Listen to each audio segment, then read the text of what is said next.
So could you speak to those with lupus and their loved ones about how to identify depression, how to cope, and maybe some strategies to deal with mental health concerns? I'd first like to begin just by acknowledging that this has been a really exceptionally trying and unpredictable time for all of us. The stress really, for many of us, heightened with the global pandemic, which touched each of us very personally and exposed longstanding social and economic health disparities in this country.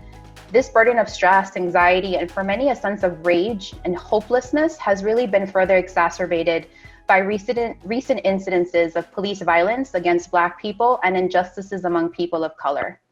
Many of us are really experiencing a wide range of emotions in response to everything that we're witnessing and experiencing in our country and our communities. And you yourself may find yourself feeling discouraged, drained, feelings of anger, which can make it especially difficult to manage or prioritize your own mental health. So during this time, we also may not be worrying about our own health and safety, but that of our family, of our friends. And there may be concerns about work or finances, and feelings of sadness, anxiety, or isolation. They're all a normal reaction and natural reaction to some of or all of these stressors. Research really tells us that patients coping with a chronic illness like lupus are at higher risk for depression. And as Dr. Mackey started to introduce, in lupus, depression can really occur as a reaction to just some of the daily challenges of having a chronic illness. It can also occur as part of your medication or your treatment plan.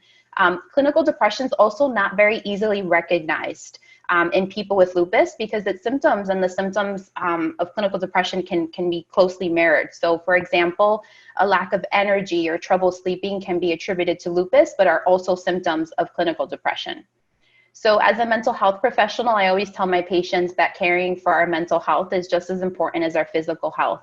And in the same way that we would see a physician for a physical symptom, for a rash, or for any type of physical symptom, we may need to seek additional support from a mental health professional like a social worker or a therapist to really support our emotional and mental well-being.